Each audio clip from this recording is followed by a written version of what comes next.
Hi, this is Morty Glickman speaking for Sports Champions, and I'm talking with one of the outstanding young players in baseball today, Chicago White Sox third baseman Pete Ward. Pete, you're from an active athletic background. Your father played on the National Hockey League. Was there ever any possibility of your going into hockey? Well, there really wasn't, Marty. I've always been a very enthusiastic fan of hockey, but we moved to Portland, Oregon out of Montreal in 1945, and I was pretty young, and there really isn't that much opportunity out in Portland for hockey, so that kind of eliminated my possibilities of becoming a hockey player. What play should a young third baseman work at extra hard? Well, I think primarily a young third baseman, or any third baseman, should try and get in front of the ball on all ground balls if he can. And all the other stuff, the fancy stuff, the backhand stuff, the bare hand play coming in, that is only something that is just something that when you can't get in front of the ball, and it's very unusual when this play has to be made. And if this can be emphasized to youngsters at an early age, I think that it'll really help them become better ball players. One of the prime requisites of a third baseman is that good, strong arm. Do you advocate throwing that ball overhand from virtually every position at third base? Yes, I say that just about all the time, if you can throw the ball overhand. This is one of the troubles that I had in my first season with Chicago at third base. I'd come down, throw a little bit three-quarter, and the ball seemed to tail a little bit. And as a third baseman, if you come over, you get on top of the ball and you get a true spin on the ball. It really helps out. One of the prettiest plays to watch is the around-the-horn double play from third to second to first. A young ball player playing third base often has difficulty with this because he's not sure exactly when to throw that ball to second. Is there any right time to make that throw? Where should the throw be aimed? Well, I think that this is something that's worked out between the third baseman and the second baseman, but on every play, before the ball is pitched, the third baseman should be thinking if the ball is hit to him and at what speed, what he will do with the ball. He has to know the speed of the runner on first base, as well as the batter. Even if just say there's a real slow man running towards first base and there's a ball hit to you, and even if you don't get the guy at second, you'll still get him at first, so it's worth a gamble. So there's different situations, but the thing is to know ahead of time what's going to happen. As a left-handed batter, you're called upon to use the drag bunt upon occasion. What are the tips about drag bunting? Well, I think that this is one of the most important things in baseball. A good bunter can increase his batting average 20 points, and if you look at your big league averages today, 20 points is a difference between your big money and your also-ran money. But bunting is very important. Al Lopez stresses this, and he stresses it not only as for base hits, but for sacrifices. He has his pitchers working on it continually, day after day after day, as well as the regulars. But bunting, if you have natural speed and you are a left-handed hitter, you can really use it as an advantage. And even if you don't have the real good speed, it can still be used to a definite advantage. How about that drag bunt itself? Do you start down the first base line before you meet the ball? Yes, so I'd say that your real good drag bunters do. When that ball is bunted, is at the point of the contact. I mean, they're running as soon as they contact the ball. Well, Pete Ward, thank you very much for talking with us. We wish for you many happy years in Major League Baseball. Thank you, Marty. Pete Ward of the Chicago White Sox. This is Chuck Thompson. It's my pleasure to be talking with one of baseball's truly outstanding left-handers, Warren Spahn. The magic figure for pitchers has always been winning 20 games, and you hold the Major League record for having accomplished this feat 12 times. And most pitchers have trouble doing it even once. Ability, of course, has a lot to do with it, but is there anything else that should come into winning 20 games? Well, I think over my baseball career, I've been fortunate enough to play with pretty good ball clubs. For an example, I think we've been out of the money twice in the time that I played in the major leagues. This has to be a contributing factor. Secondly, I think that I've been able to get the ball over the plate and make the hitter hit it. After all, hitters get themselves out occasionally. So that if you're able to have endurance to go 9 innings and you're able to get the ball over the plate with something on it, I think you're able to be in those ball games, and maybe the fact that I've been able to help myself a little bit with the bat might help me stay in ball games. Warren, you pitched 2 no-hitters. How much luck is involved in a no-hit, no-run game? Chuck, there's a lot of luck in it. I know pitches, I don't think you ever pitch a ball game where you pitched a perfect game. You make mistakes is what I'm trying to say. If the hitter takes advantage of those mistakes, why then there are base hits involved and maybe even the ball game. If the hitter gets himself out on those pitches or maybe swings and fouls that pitch off, maybe you come back and make a good one.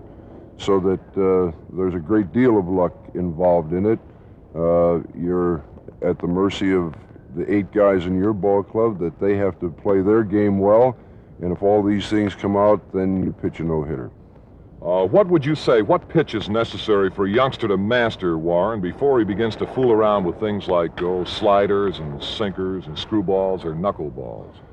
Chuck, a youngster, if he learns a pitch, I don't think he's mastered that pitch until he can control it. This goes for the fastball, the curveball, the change of pace. I think these are the 3 essentials of pitching. And I don't believe that if a young fellow should fool around with anything else until he masters those 3 pitches. And if he does that, he'll be a pretty good pitcher. On the subject of throwing a curveball, Warren, how young would you allow a youngster of yours to begin trying to throw a curveball? At what age would you give him an okay? Chuck, I have a son that's 13 years old, and I've tried to teach him the rudiments of turning the ball over like a curveball or a slider from the time he was able to throw the ball. Now, I think the size of his hands has a great deal to do with it, but the arm movement and getting his arm coordinated or ready to throw the curveball, I think any age can be the age to start it. I know a lot of people advocate that you shouldn't try it until you're, well, say 14 or 15 years old, but I don't go along with this. I think that, for an example, in spring training, I come out the first day and I try to throw the fastball, the slider, the curveball to get all the muscles in my arm in shape. And this is what I feel about a youngster. After all, they don't get the stiffness that we do, Chuck. How true. Warren, you've probably won more awards than any other pitcher in the game of baseball today. Which one would you say has meant the most to you? Well, undoubtedly, talking about awards, I would say that the Cy Young Award that I won, I think it was 1957, is the thing I pride most, because this designates the best pitcher in baseball for that year. Not only your league, but the best pitcher out of the 200 or 300 or whatever it might be pitchers in baseball.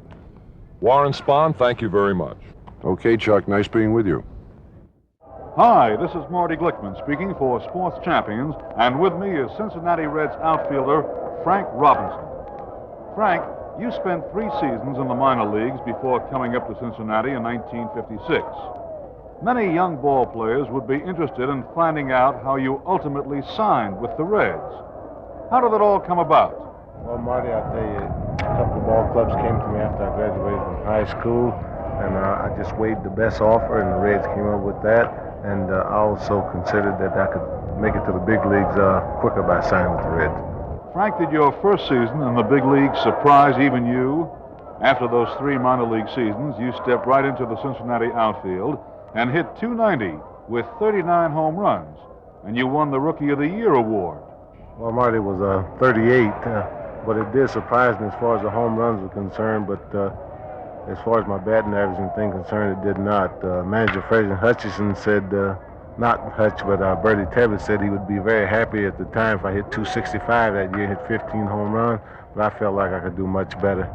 Frank, as is the case with all Major League ball players, upon occasion, even hitters like you go into a batting slump. What can you do about a batting slump?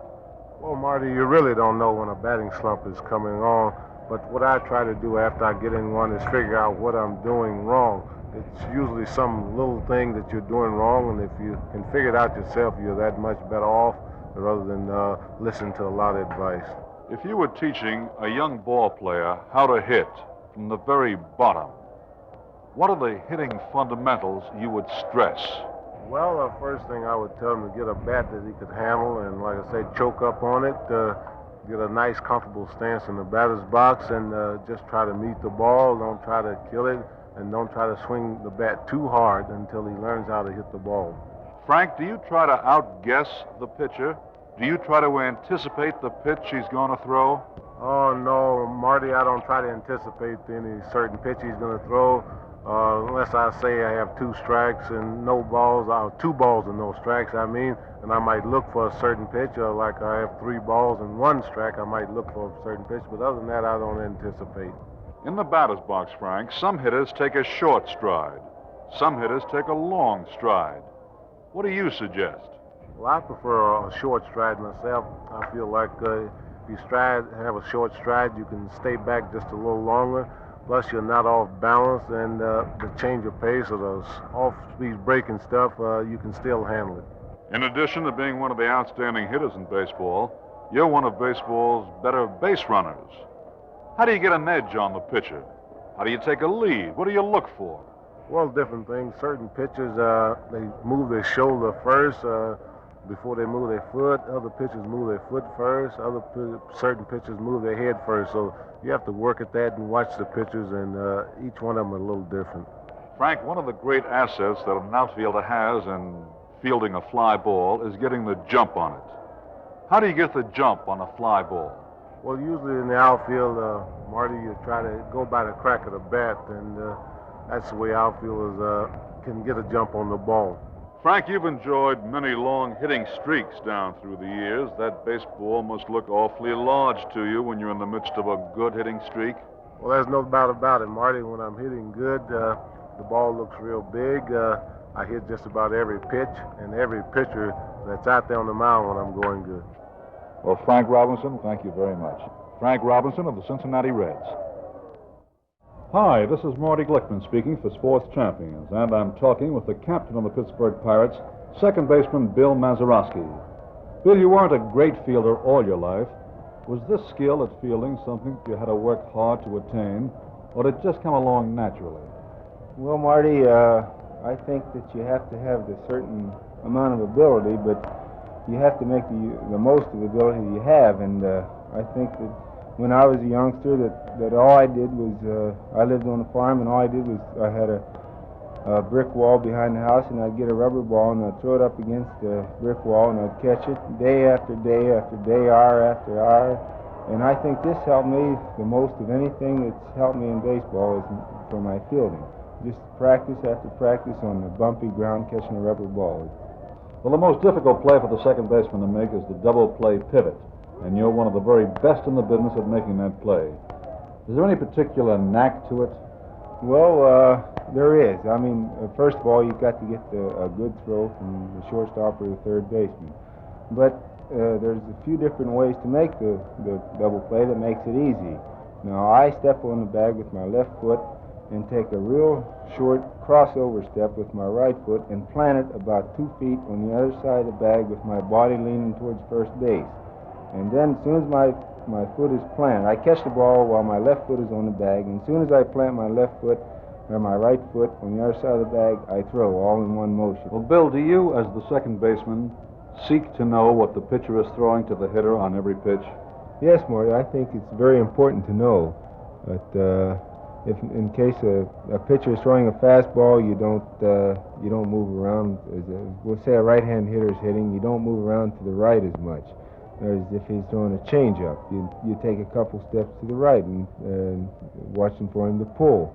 And if he's throwing a fastball, maybe you don't move. Maybe you move a step to the left. Depends on who's hitting. So you should know the signals. How do you find out the sign? Well, the catcher gives a sign, and from second base or shortstop, you can see him very easily.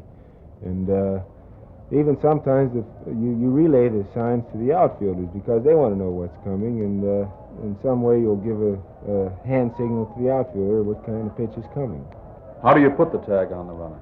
Well, I try to reach out with my glove hand, the ball in the glove hand, reach out as far as I can, and as soon as he starts his slide, and I start to give with his feet as they're coming in. Because if you just jam your glove right down into his spikes, he's going to cut you or ruin your glove or knock the ball out of your hand.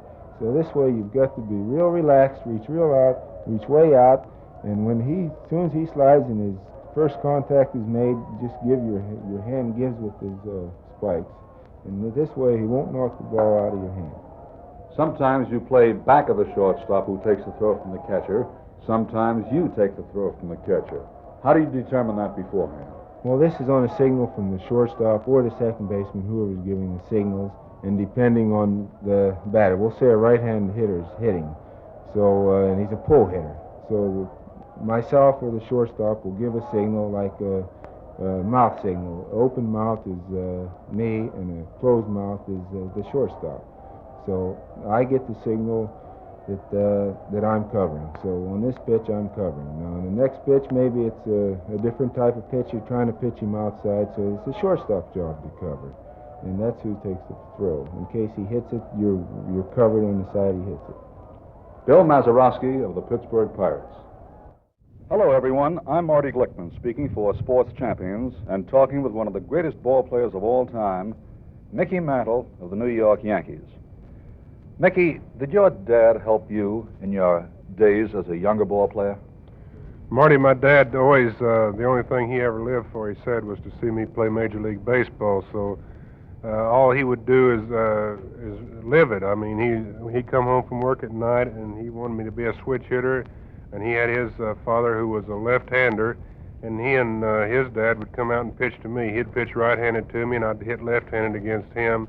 Then he would have my grandfather, his dad, to pitch to me left-handed, and I'd hit right-handed. So that's all he worked with. He just he thought that someday the baseball would be a two-platoon system like in football, and fortunately for me, I can hit both ways, so I got to play a lot more than I would have if I'd have been just one-way hitter. Are you naturally a right-hander or a left-hander, Mickey? I'm naturally right-handed. I think I have a little more power right-handed. I think I have about 300 home runs out of my 420, though, are left-handed. So you see, you have a lot more right-handed pitchers than you do left-handed pitchers. So I get to hit left-handed about 3 times more than I do right-handed. I should guess many youngsters could seek to emulate that by just continuing to work at being a left-hander as well as a right-hander, or vice versa if they're naturally left-handers. Well, it's a question of practice. I think that that's true. I think anybody could learn to be a switch hitter. I would start, though, when I was about, before I'm 10 years old, though, to be more of a natural switch hitter. I think that I have almost as much power left-handed as I do right-handed, but that comes from years of practice, like you said. You just got to really stick with it. Mickey, you've been known, of course, as one of the great hitters of all time, and perhaps too little attention is paid to the fact that you're one of the finest fielders in the game. For one, I'd like to ask you about taking care of some of your equipment. Your glove, for example. When you get a new glove, what do you do to put it in shape to play? Well, once you find a glove that you like, you try to hang on to it as long as you can. I remember when I first came to the Yankees, Phil Rizzuto had a glove that his fingers stuck out of, but he always used it. He would never warm up with it or anything like that. He treated it like a gold watch or something. He'd take it and put it in his locker after the game and leave it there till the next game. I've got one now that I've had refinished, had the insides of it put back twice already. I've had it about 5 years. And I've tried about 6 or 8 gloves. You always try to have one around in case something happens to that one that you can start right in using. And I've got one I've been breaking in for 2 years now, and I think it's going to be a good glove, but it's still what we call not ready yet. And I've still got the same old glove I've been using for the last 5 years in my locker in there, and I keep it locked up like I would a $1,000 bill. But I think it's just you learn to your equipment just is part of the game as much as anything else. Like if you've got a pair of shoes on that don't feel good, you can wear a blister on your foot and you're not at your best. Everything has got to be just right, like your glove and if I have a uniform, if I'm wearing a uniform that I think the pants are too big, it feels like the wind hits them. I know it probably doesn't, but it's on your mind, and you're not at ease. So I think the biggest thing about fielding is to really feel like you have the best equipment, and then if anything happens, it's your own fault. It's not the glove or the shoes or the cap or the uniform. It's your own fault, and I think that's where you should look at it. Mickey, you said you've been breaking a glove in for 2 years. What do you do during the course of this period of time to that glove? How do you break it in? See, I don't use my game glove only in the game. When I'm working out before the game or in spring training, I use the spare glove I have. And by the time this other glove is gone, this glove here will be kind of an old glove, but it will still just be broken in. Mickey, getting back to hitting, As the pitcher begins to take his windup, what are you concentrating on? When I'm hitting, I'm concentrating on the pitcher. I'm thinking about what he's got that day. And then when I'm sitting in the on-deck circle, I'm still watching him, and I'm thinking, now let's see, the last time he pitched to me, he had me 2-0, and he threw me a changeup. What did I do? Did I hit it? If I hit it, and I can almost remember almost every pitch a pitcher threw to me the whole year. And mostly it's just concentration and remembering who the pitcher is and how he should pitch to me. And then when I get ahead of him, I always figure he's going to try to use his best pitch to my worst spot. And sometimes they fool you, but it's not guessing. It's more of a fact than anything else how they'll pitch you. What do you look at, Mickey, during the delivery? I just try to keep my eyes on the pitcher and just follow the ball. No matter where if he puts it behind him, I still just keep my eye on it. And then from the minute he turns it loose until you hit it, I've heard guys say that they see it hit the bat. Now, I don't try to say that I've ever seen the ball hit the bat. I think I keep my head down pretty good, but I'll tell you the truth. I'm so nervous whenever I hit the ball that I don't know if I see it hit the bat or not. Mickey, it's always wonderful talking with you. The best of continued good luck. Thanks a lot, Marty. Hi, this is Marty Glickman speaking for Sports Champions, and I'm talking with one of the finest all-around players in baseball today, Al Kaline of the Detroit Tigers. Al, you're the youngest player ever to win an American League batting championship. In 1955, at 21 years of age, you hit .340. The year before, you hit .276. How do you account for that amazing rise? Well, Marty, in 1953, I came out of high school in June, and I spent a couple months with the ball club. And in 1954, they gave me a chance to play every day. And I was just 20 years old at the time, and I weighed about 150 pounds. And the .276, it was a pretty good mark, considering that I didn't play any minor league baseball at all, and I just came off the high school sandlots. And then in 1955, I gained some 20 pounds, and I got off to a real flying start, and the base hits just seemed to drop in for me, and I'd like to say it was a great thrill to win any batting title, especially in the American League. Well, did you ever have to pinch yourself just to check if all this was really happening just a couple of years out of high school? Well, I was really amazed because I've always wanted to be a major league ball player, and to get a chance to play and to do so well so quick was a real thrill for me. It must have been a great thrill, too, to follow in the footsteps virtually of fellows like Charlie Gehringer and Hank Greenberg and the rest of those wonderful Detroit Tigers of previous years, whom you must have watched as you came up in high school.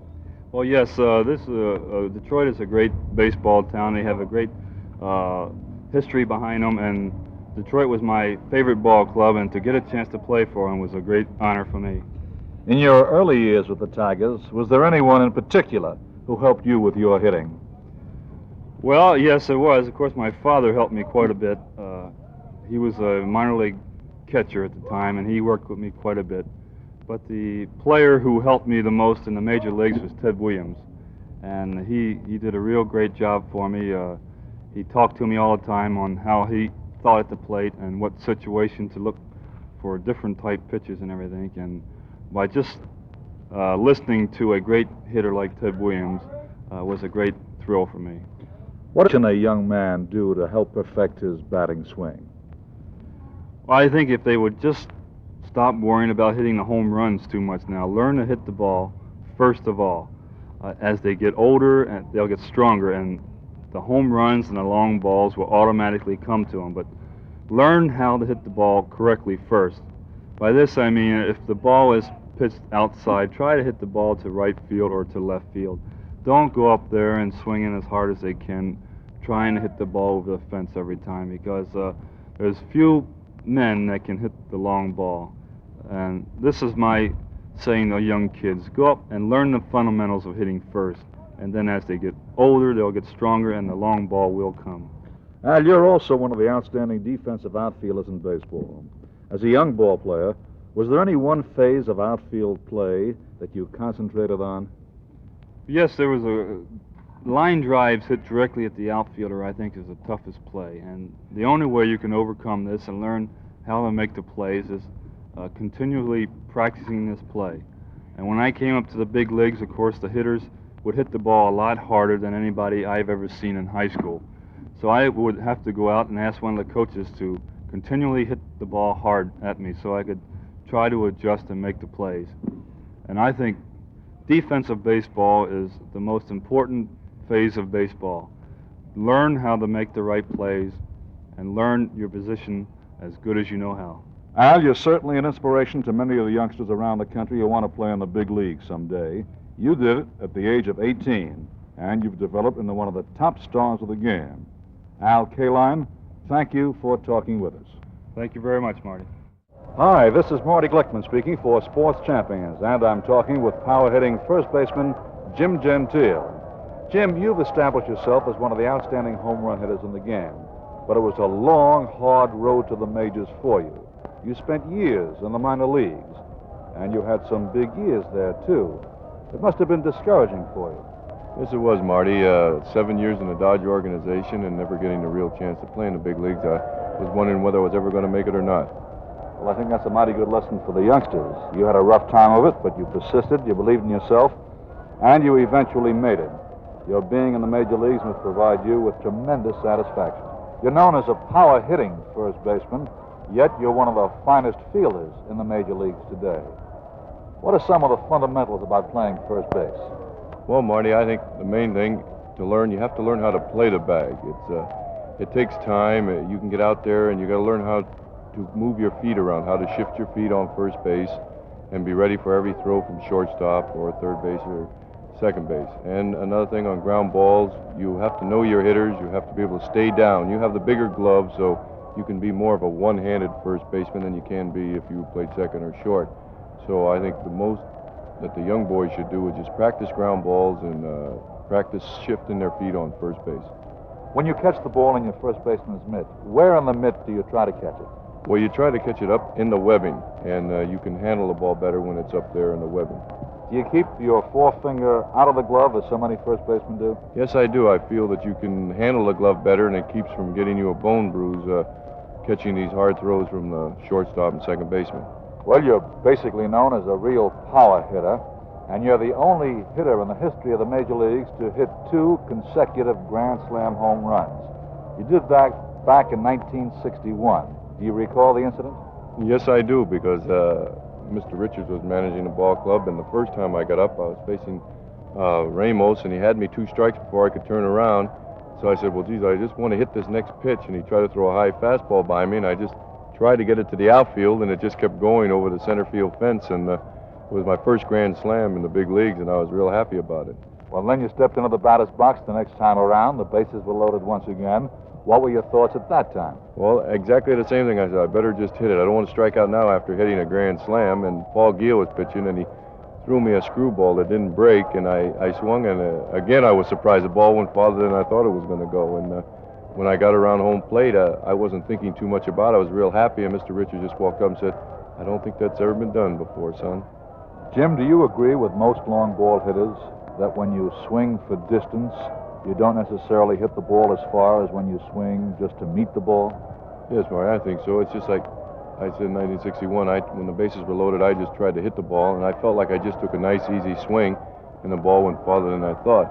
But with me, I swing the same way for a base hit as I do for a home run. I swing awful hard, and it looks like every time I'm up, I'm trying to hit the ball 600 feet.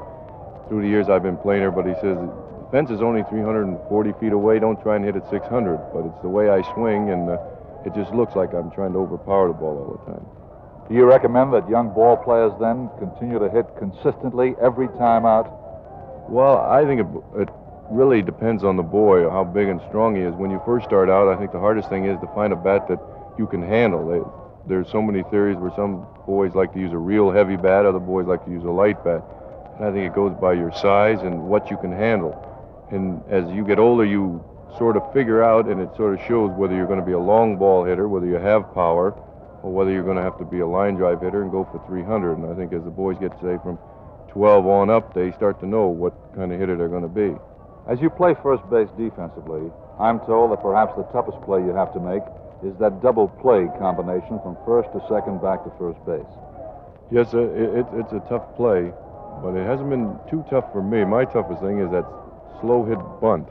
Being left-handed, when it gets by the pitcher and you have to pick it up, I have to throw cross body to the pitcher covering first. And that, so far in the big leagues, has been my toughest play. I think I've missed about 10 out of 50 on that. I can't seem to come up with that play because I have to throw cross body, and you have to lead the pitcher just right. And when you have fellas like Mantle and Aparicio and them running down that line, and you have to make it in a real hurry. So that's been my toughest play. Well, Jim, I hope you're with winning ball clubs for many years to come. Thank you very much, Jim Gentile of the Kansas City A's. Thank you, Marty. Hi, I'm Marty Glickman speaking for Sports Champions, and I'm talking with the Los Angeles Dodgers sensational left-hander, Sandy Koufax. Sandy, how can you help develop control? And I wish you'd address this reply to some of the younger pitchers in baseball today. Well, Marty, that's a question that I just can't answer. I don't think anybody can. The only way that you develop control is to pitch, to throw, and finally you gain confidence. And confidence and control are all boiled into one thing. You can't really separate them. Until you get your control, you don't really have the confidence in it that you should have. And it's hard to have confidence in something that doesn't really work for you. Which came first, the chicken or the egg? That's about what it amounts to. Well, when you throw, when you pitch, do you throw to spots? Yes, every time you throw, pick a target and try and throw the ball there. And eventually, maybe you'll be able to do it.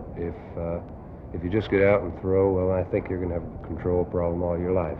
Once you have control and you're blessed with a natural fastball, do you work at developing new pitches for your repertoire? Well, right now I haven't. I hope in the future to develop new pitches as they're needed. Right now I've stuck pretty much to the fastball and the curve and work more on trying to get them where I want to than on any new pitches. You feel that you can throw a better fastball now, or were you just as fast when you were just a few years younger? Well, I was probably faster when I was a few years younger, but I don't think it makes any difference how hard you throw it. You have to throw it to good spots. You have to throw it where you want to. If you keep throwing the ball in the middle of the plate, I think a major league hitter is going to hit it, and I don't care how hard you throw it. Well, what about a youngster playing Little League baseball? Should he try to get that ball over the middle of the plate to begin with? Well, that's hard to say. If you can do something else, if you're capable of hitting corners, then do that.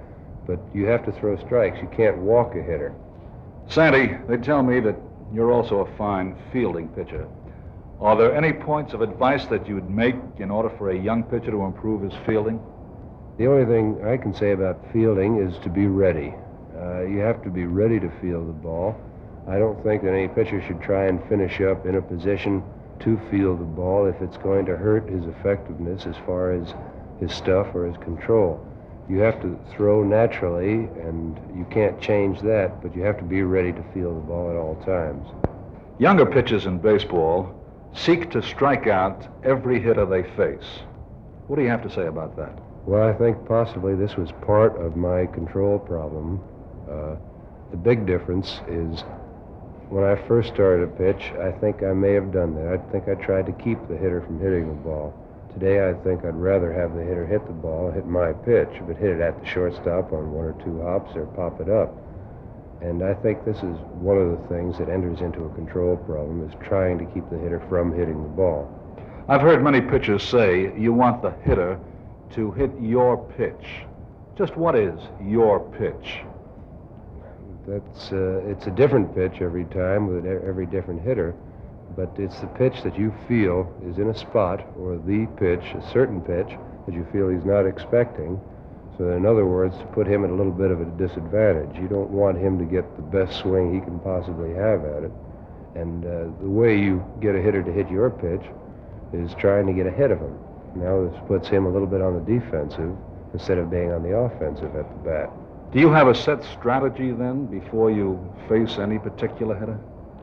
Well, you have some strategy, but it's not set all the time, because I think it has to change according to the situation, and I think it has to change on the same hitter at times. The hitter is capable of thinking, and he knows what you're doing, and if you keep doing the same thing or keep pitching him the same way, he's going to begin to look for this pitch, and I think he's going to be capable of hitting it. On the topic of getting the hitter to hit the ball that you want him to hit, how do you pitch to a man when you want him to try to hit into a double play? Well, to make a man hit into a double play, you first have to make him hit it on the ground. And depending on what kind of stuff you have, a pitcher with a sinking fastball might throw him the fastball. If your fastball is the kind that rises or maybe runs on the hitter, you'd probably go with your curveball. You try and throw him something that's moving or breaking down, and it's a little harder for him to hit it into the air than possibly the fastball that's moving up a little bit. And in another situation, how do you prevent a bunt?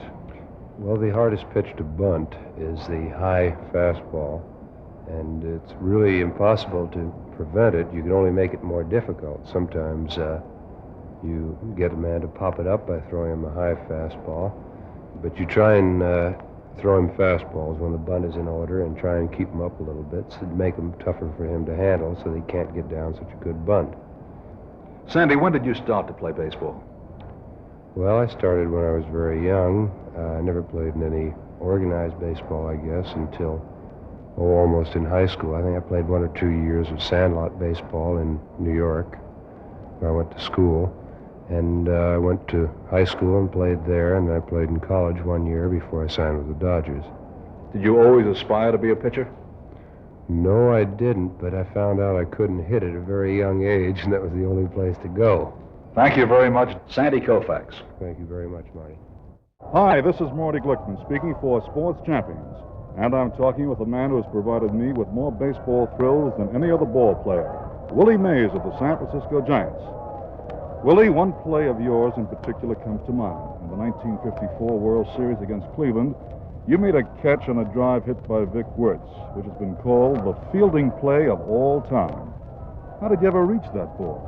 Well, first of all, Marty, I tell a lot of people that over the course of a season, you know, I caught more balls that similar to the Vic Wertz catch than I guess they realized, because the play as a whole wasn't really a hard play. I think the most important thing about that was the throw, that with one man on first and one on second, and the guy on second didn't only advance only one base. So I didn't consider the catch real hard. I thought the throw was most of all. You know, you lead me right into the very next question, and that is that after you caught the ball, you threw it all the way in one motion from the deepest part of the pole grounds, and your throw held the runners back from tagging up. Under normal circumstances, is this the toughest play for an outfielder to make, the catch and then that hurried throw in a tag-up situation? Well, I don't think so. I think the most difficult catch it is the ball hit direct at you, because it can do a lot of things. Sometimes the ball may sink, and sometimes the ball that may come like a knuckleball. So I think the ball that it hit direct at you sometimes can be the toughest play for an outfielder. In throwing to a base, Willie, at which you're so very adept, is there any rule to remember? Yes, it is. I think when you throw to the base, always try to keep the ball down low, man. A lot of times you throw the ball over the guy's head, you have no chance of maybe getting the guy that hit the ball. So the most correct way is to try to keep the ball down so that you have what you call a cutoff man. The cutoff man can you let the ball go, or he can stop the ball from going through. Willie, your unique way of catching fly balls in that breadbasket position is well known. What advantage does this have for you? Well, the only advantage for me, Marty, is that I can get rid of the ball a little better than I can catching the ball over my head, because, as you know, when the ball is in the air, downdraft of the ball makes your hand go completely around. So instead of catching the ball, then going back over your shoulder, I feel that I can get rid of the ball quicker by doing that. Now, I would advise a lot of guys to do it, because I think it's a kind of difficult catch to do. When young ball players ask you about feeling your position, do you suggest to them they try the breadbasket catch? No, I don't. I feel that a guy should use his own ability to play baseball, because a lot of times maybe the way I catch a ball, maybe the next guy can't do it. So I advise most of the young guys to catch a ball the best way they know how. Willie, you're also one of the outstanding base stealers in baseball. What do you watch for in getting a jump on the pitcher? Well, it's a lot of things that you watch for. Either you may watch a guy's shoulder, some guy may move his head, some guy may move his hips. It depends on what the guy may move that you can get a quick jump on. But I think the most important thing in stealing base is the quick getaway. You find a lot of guys that are good base runners. They are what you call guys that can get off real quick and they can stop quick. Now, take for instance Jackie and Maury Wills. to me, I think Jackie was the best base stealer I ever seen. And I used to copy him a lot, not copy him, but watch him a lot and then figure out the things that I could do best on my own. Jackie Robinson, of Jackie course. Robinson, yes. That brings us to sliding. Is there a right way and a wrong way to slide into base? Well, the right way, I think, is to slide away from the ball, out of try to avoid the tag. You see a lot of guys, they hook slide, they may go in straight away, but I slide according to where the ball is thrown. If the ball is thrown to the right side, I slide to the left. And maybe some guys can only slide one way. But I feel that if you can slide 2 or 3 different ways to your advantage. Willie, you're one of the handful of major leaguers who have hit 4 home runs in one game. Were you going for that 4th home run when you stepped into the batter's box?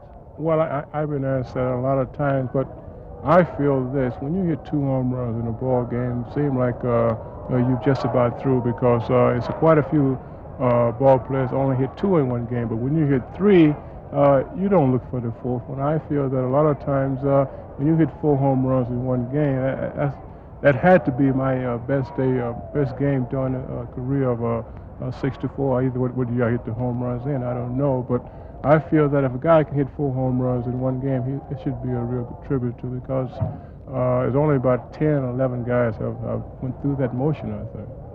Willie, do you hit for the fences or do you hit where the ball is pitched? Well, it's kind of hard to say, but a lot of times I just swing. I don't know where the ball is going sometime, and I feel that I'm strong enough. I don't have to try to guide the ball. I feel that you find these guys, what you call, say, strictly pull hitters. I'm not. I may hit the ball anywhere, which I think is good for me, because then they can't hardly defense me too good. But guys that can just strictly pull the ball, I feel they can have a better defense against him. Willie, it's been said that every time you swing at the baseball, you swing with all your might. Do you think that sometimes youngsters swing too hard?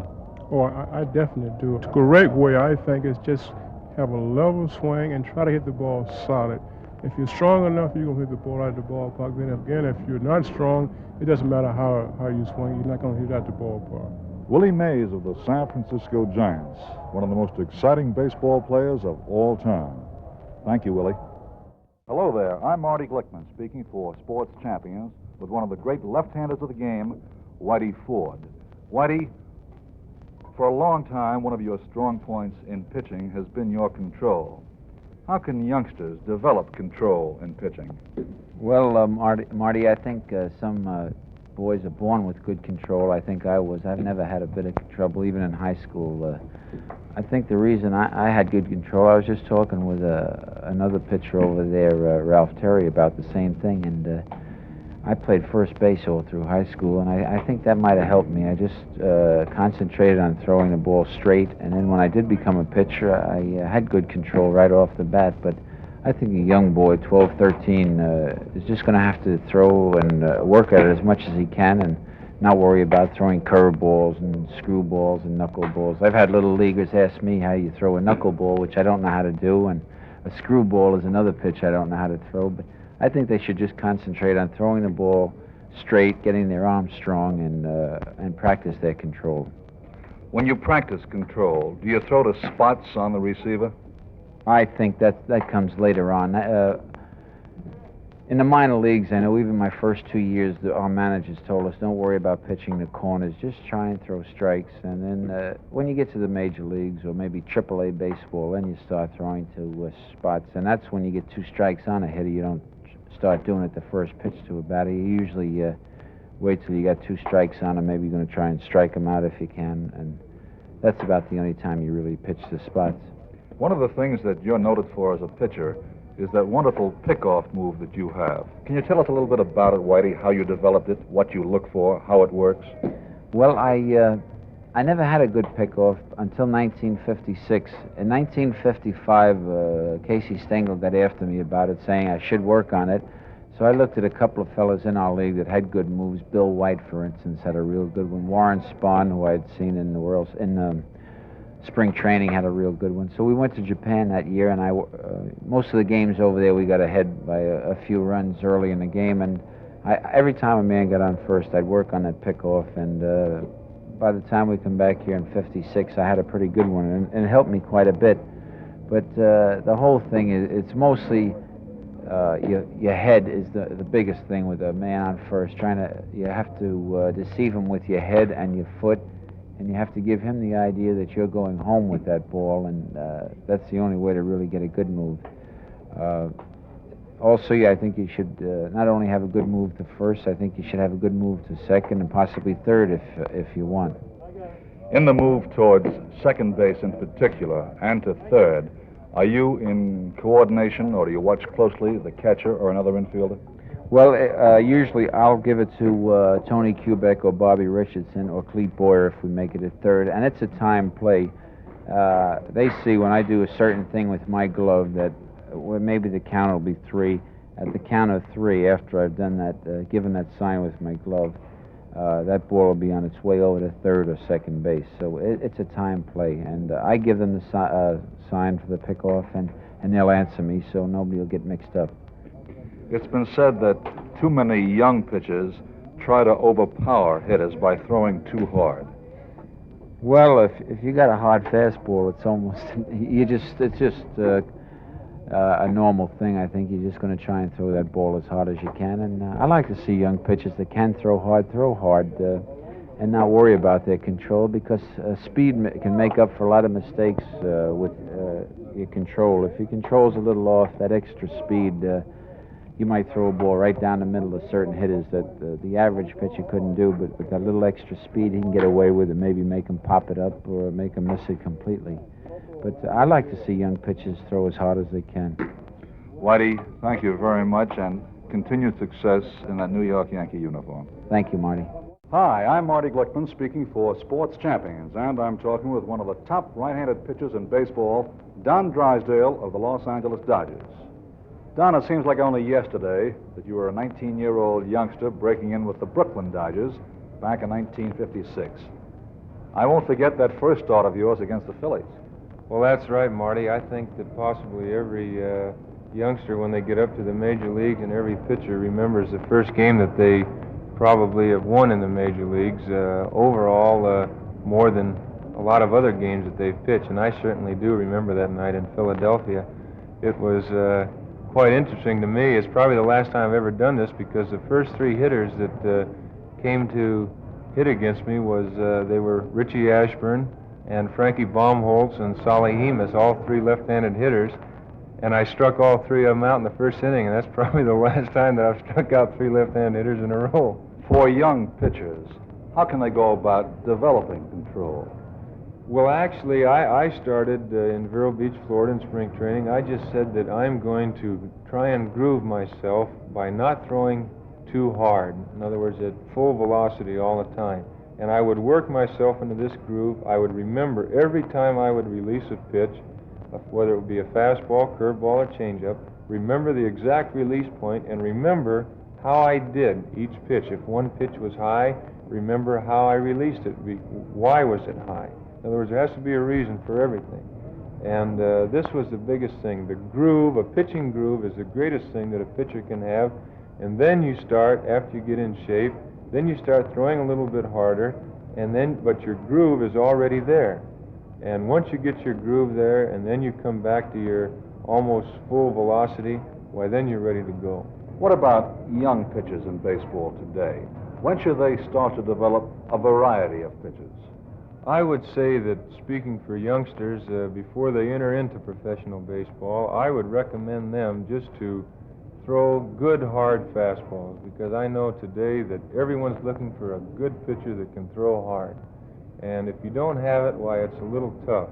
They can always teach you the fundamentals of throwing curveballs or throwing a slider, throwing a changeup. These can all be taught. But when it comes down to having a boy with a good fastball, this is something that is God-given. It's just like a boy that can run fast. You can either run fast or you can't run fast. And it's the same with pitching. You either have a good arm, strong arm, and a good live fastball, or you don't. I would recommend for boys, when I talk to them, to start throwing their curveballs, I'd say when they first get in high school, because don't take the opportunity of hurting your arm.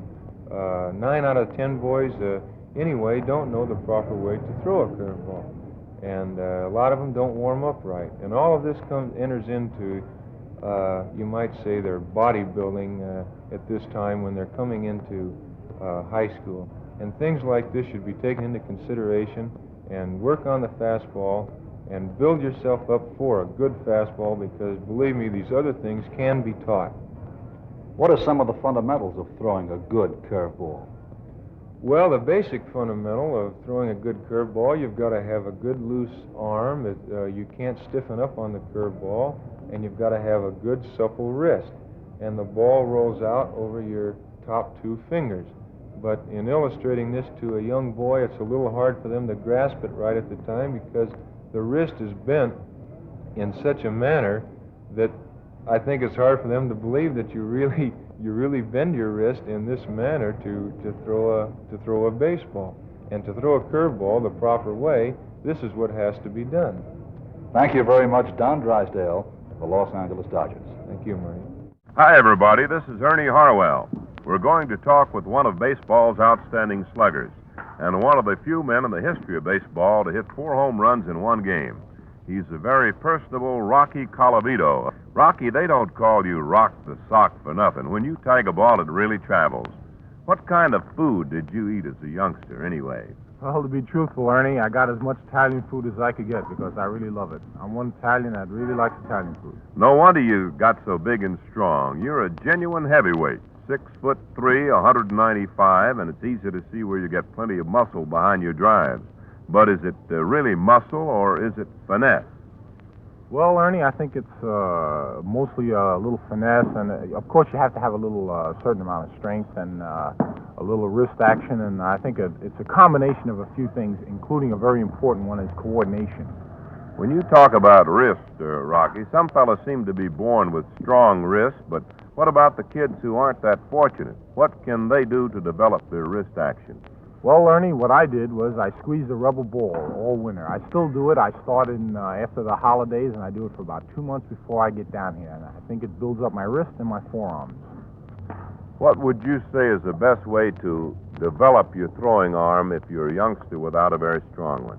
You start off throwing a ball, maybe at 50 or 60 feet, and throw a little easier and then a little bit harder and a little bit harder. But as you do that, you should spread the distance up till about 100 feet, especially for an outfielder.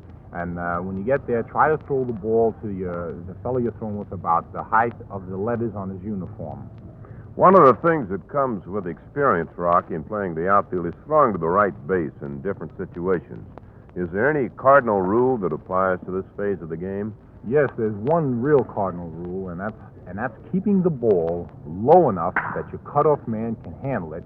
And this way, if the ball isn't thrown too high, the base runner won't have such a good chance of advancing a base, because he'll see the ball up high and he'll just keep right on running. So you have to keep the ball down low enough where it has good zip, and also the cutoff man can cut it off and throw to another base if need be. Rocky, what about signals given to you when you're batting? What would you say is the simplest form?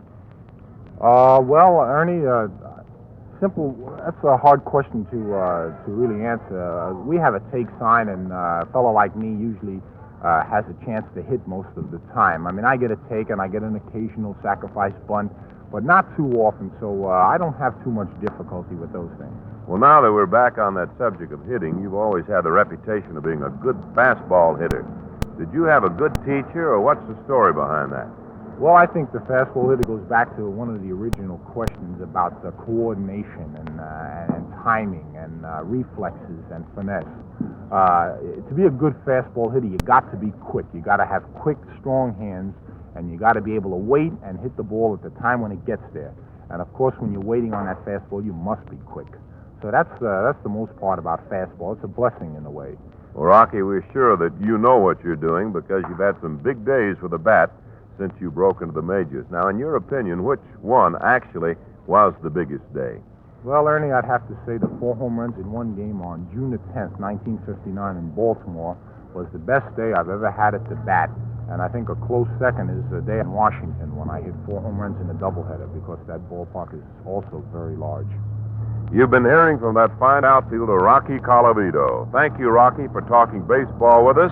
This is Ernie Harwell saying, so long, everybody. Hello, everyone. I'm Marty Glickman speaking for Sports Champions, and I'm talking with the Minnesota Twins slugging outfielder, Bob Allison. Bob, it's rather unusual that you've developed into a powerful home run hitter, inasmuch as your minor league career was not noted for your long ball hitting. How did that happen? Well, Marty, I think the best way to explain that is that I probably started out in baseball just a little bit ahead of myself. I started in a Class B league, which I think probably might have been a little better for me individually if I'd started in a Class D league. And each year as I was in baseball, I jumped a classification up until my fourth year, when I spent my fourth year in Chattanooga for the second year in a row. But I think this is a reason why it looked like that maybe I wasn't going to quite make it. But I think by the time I went to the major leagues, after I'd had a year of winter ball under my belt, plus 4 years in the minor leagues, I think I finally found myself as a hitter and as an outfielder also. And with a lot of hard work and going up to the plate as often as I could and sneaking in as many rounds as I could, well, I think it finally paid off. And I think that's the way it should be in anything. The guy that works hard should be the guy that gets the opportunity. You make an emphasis on working hard and a good deal of practice.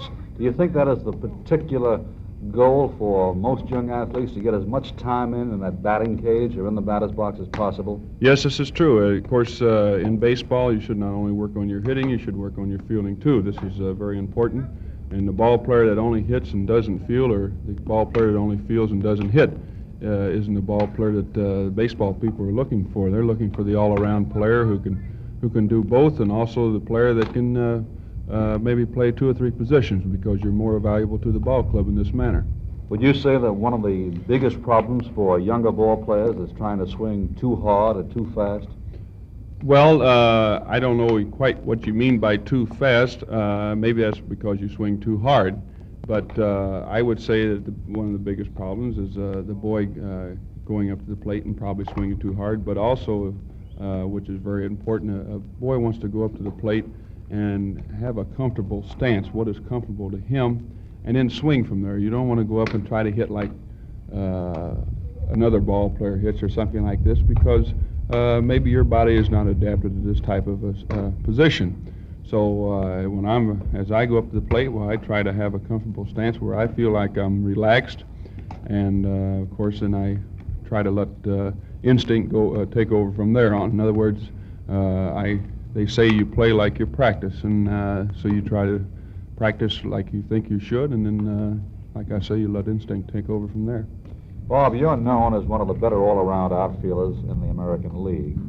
One of the problems with playing the outfield well is getting the ball away quickly after you've made the catch and you're trying to throw a runner out of the base. How do you prepare to throw that ball as you're waiting for it to come down? Well, again, this is where practice comes in, and this is something that an outfielder has to spend a lot of time on. Especially in spring training is a good time to do it. And you go out in the outfield, and of course you have someone hitting fungos to you, and you practice the timing of it, of just as the ball is about to reach you, well, then you start gradually moving in on the pitch. And of course, you want to cut down the time from the time of catching the ball to the time you release the ball. And this is all in position of your body, and this is something you have to practice. You have to get the timing down. You stay behind where the ball figures to fall and then move into it as you start to throw? Yes, this is true. In fact, I over-exaggerate in spring training a little bit. I try to make sure the ball is definitely way out in front of me before I really move in on it. And then, of course, in a game, why you have a tendency to rush things a little bit when there's going to be a play. And if you over-exaggerate, I think, a little bit in spring training, then in game conditions, why it'll be just about where you want it to be. Bob, you've had a wonderful career in the American League, and our best wishes for a long and happy one. Thank you very much, Marty. Thanks, Bob. Bob Allison of the Minnesota Twins, speaking for Sports Champions. Hi, I'm Marty Glickman, speaking for Sports Champions, and I'm talking with Yankee right fielder Roger Maris. Roger, how is it that you developed the ability to pull the ball as well as you do? Well, Marty, back in 1954, I was a spray hitter, and I was under JoJo White. He was my manager, and JoJo one day told me I was a little bit too big to be spraying the ball around, so to try and pull the ball. So thereafter, I just started getting the bat out front of the ball a little bit more. Is that the key thing to concentrate on, the key element in getting the bat out in front of the ball and pulling it? Well, if you want to pull the ball, it's easy for a spray hitter to go into pulling a ball, but it's pretty tough for a pull hitter to go into spraying the ball. And I've thought many times since that it'd be nice to be able to maintain a better average and hit the ball to the opposite field quite a little, but it's just a little more difficult for me to do now that I am a pull hitter. Roger, you've been asked time and again about that wonderful season you had in 1961 when you hit those 61 home runs. But now as you look back, is there any one home run, any single home run, or one day that stands out the most? Yes, Marty, I would say the one day we had a doubleheader with the Chicago White Sox, I'd hit 4 home runs that day, and of course, that's always a pretty good day when you get 4 of them in one day. How about number 61? Well, that was quite a thrill. I think the biggest thing on that 61st home run was the way the ball game ended 1-0. If it hadn't ended that way, I'm afraid there'd been a lot of writing saying the pitcher fed me the home run. This way they couldn't hack it apart. In September of 1961, when you were closing in on that record, did you ever go for a home run? Well, definitely. After I hit a certain point, I think I was going for it. I think it's like anything else. You get pretty close to some type of a record or one thing or another, you're going to definitely start shooting for it, and I think I was towards the end of the season, yes. Ordinarily, though, do you try to hit the ball where it's pitched? Well, no. Ordinarily, I just try and hit the ball as hard as I can. I try to get the good wood of the bat on the ball, and where it goes, I actually have nothing to say about it. But I think if you get the good wood on the ball the majority of the time, you're going to be in pretty good shape, especially with a swing like mine, because I have a little bit of an uppercut to my swing, and therefore I have a tendency to get underneath the ball. How was it that you do develop an uppercut on your swing? Well, that I really don't know. I mean, I think it's just something natural that you do. Some guys, they automatically swing down and chop down on the ball. Others swing perfectly level, and then you have a person that uppercuts. I uppercut. I don't uppercut too much. I think it's just enough that if I do get a hold of one, it can be a home run, whereas you find some guys that take a real big uppercut swing. As a young ball player, was there anything special that you did in order to develop your swing? No, Marty, I can't think of any one thing. I know I've been playing ball as far back as I can remember, and it was just a lot of hitting that I used to do. My dad used to pitch to my brother and I and let us hit balls quite frequently, and of course we were out on the field almost every day in the summer just playing ball. Many youngsters today have difficulty swinging a bat that might be just a little bit heavy for them. What advice do you suggest to them? Well, of course, there's all different sized bats, and I think definitely if you find a bat's too heavy for you, you should go down to a smaller bat.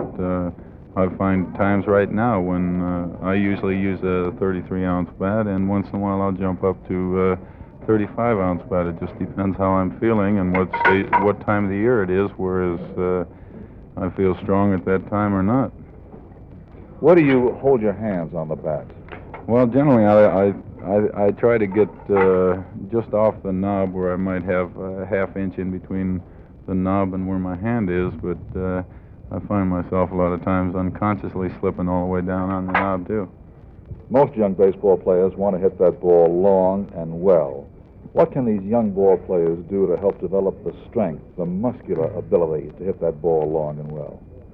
Well, I don't really think it takes too much strength to be able to hit one out of a ballpark. I think if you've got the coordination and timing there, you can hit it a long ways. I think I know I've gotten up the plate many times where I've just taken a real easy swing and the ball goes, and I know I didn't swing hard at it, and the strength didn't have anything to do with it. It was just the timing of the ball, and of course, good wrist action will help too.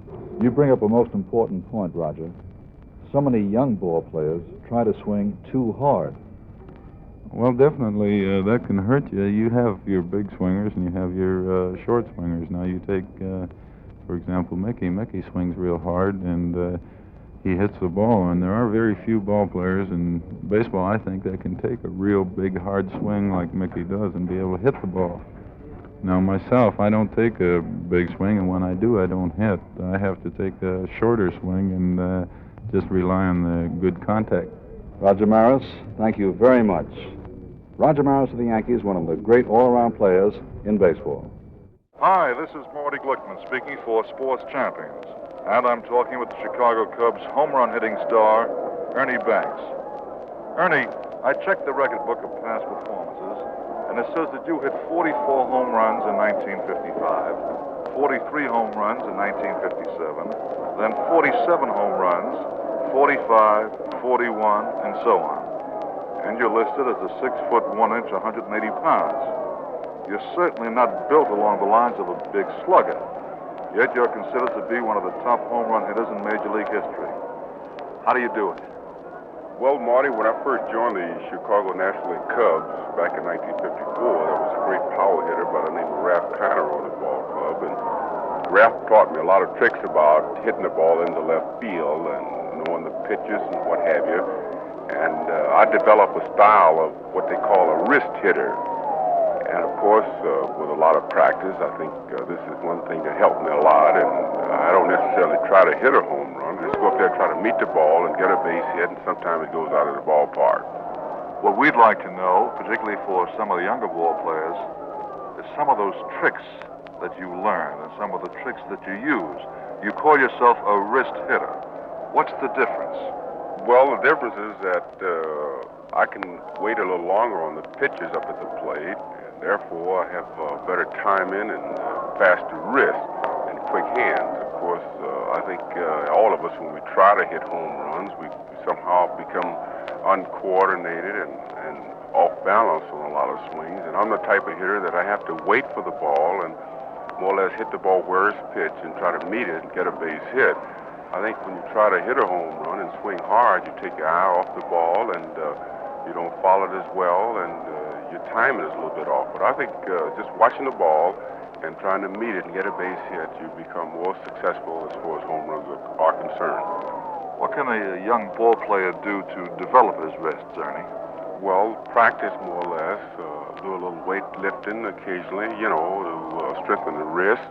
And the main thing is to practice and develop their own style and not try to hit the ball real hard, just try to meet it and get a base hit. Sometimes choke up on the bat if they have an opportunity and the bat is a little bit too heavy for them, to give them better balance and a faster swing. And the main thing is not to try to hit the home run, just try to meet the ball and get a base hit. Ernie, back in 1955, you set a Major League home run record of hitting 5 home runs in one ball game. I suppose you recall that day well. Yes, that was a great thrill in my Major League career, and all those home runs that I hit that year was ones that I was just trying to meet the ball and get a base hit, and somehow they went into the stands. And I know when I do swing hard and try to hit one, I'm off balance and I don't watch the ball as well. But I think you have a better chance of hitting a home run when you just try to meet the ball and get a base hit. Ernie, in a situation like that, and any time you step into the batter's box, what are you concentrating on? Well, first of all, I'm concentrating on trying to get a strike to hit. Secondly, I'm trying to concentrate on not swinging too hard at the ball when it gets into the strike zone. And thirdly, I'm not trying to pull every pitch, just try to hit the ball where it's pitched more or less. Ernie Banks, during your career, you've been switched around on the field from shortstop to third base to the outfield and to first base. Does the change in position have any effect on your hitting? Not at all. I think once you get at a position and start out in spring training at the position and practice, it takes a lot of practice to make moves in the major leagues or in baseball. And of course, you have to work on the plays and get with a good coach that will work with you and know how to play the position and practice there. And I think anybody can become a good first baseman, or outfielder, or shortstop, or second baseman.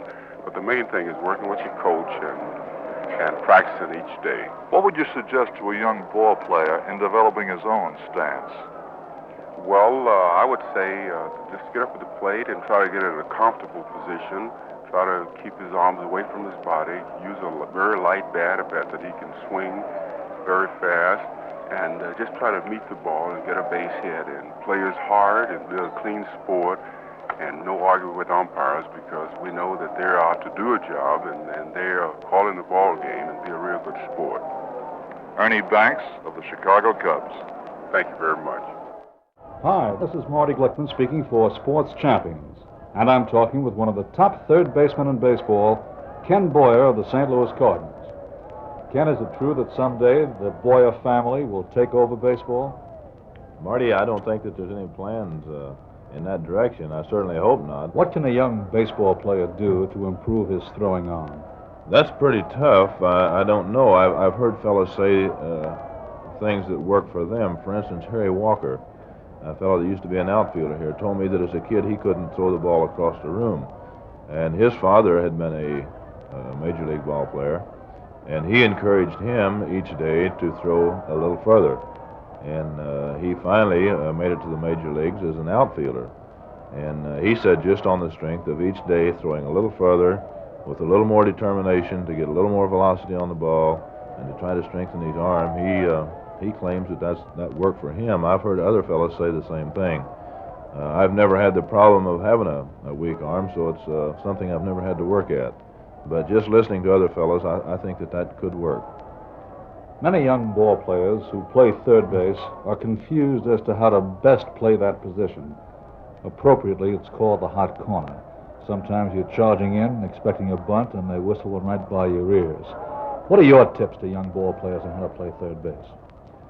Well, I went through it, and believe me, the kids that see boys in a major league uniform are looking at a finished product, so to speak. And I think it's very foolish to try to style after anyone or try to copy anyone. I think that if you go out, play the game every day, play it hard, learn the things that are necessary, be determined to better yourself, I think that any of these things you can do. First of all, as I mentioned a while ago, you have to be gifted with enough coordination and the reflexes to make the plays and to react the minute the ball's coming your way. I don't know of any way that you could develop this. I think it's something that has to be given you. Beyond that, they practice learning how to field the ground balls, learning to coming up and throwing straight overhand to first base, learning to hit your fielder letter high. All these things that are so basic and so necessary to make you a better ball player, these things can only come through practice. One of the problems a third baseman has is tagging the runner, coming round second and heading for third base as he slides in. What do you have to say about how to tag a runner sliding in the third? Well, of course, the important thing is to keep your feet out of the front of the bag. If you give a base runner a piece of the bag to slide into, you can forget about getting cut. There's not a base runner that ever come in there that actually wants to cut you. All they want is a corner of the bag to slide into. If you give them a piece of it, you can forget about getting cut. Tagging the runner, you always want to get the glove in and get it out as quick as you can. That way you will not get cut, you'll not get the ball kicked out of your hand. Beyond that, make sure that when your hand goes down, the runner slides into the back of your hand. Therefore, he doesn't get a shot at the ball to kick it out of your hand, and he won't kick your hand back and possibility of breaking your wrist. So following that rule, I think that getting the glove in, getting it out of there, tagging the man, don't give him the ball to kick out of your glove, and just give him a corner of the base to slide to. When you say give him the back of the glove, back of the hand, to slide into, do you mean that you go for the spikes or you have him slide into your glove with his spikes feet first? You go for whatever he's coming into the bag with. The quickest thing you see coming into the bag, you try to tag. If his right hand is coming in or his right foot, whatever's coming into the bag first, you try to tag. Well, Ken, we're certainly looking forward to watching you and many more Boyers play baseball. The best of continued good luck to you. Well, my thanks to you, Marty, and it's certainly been a pleasure talking with you. Ken Boyer of the St. Louis Cardinals.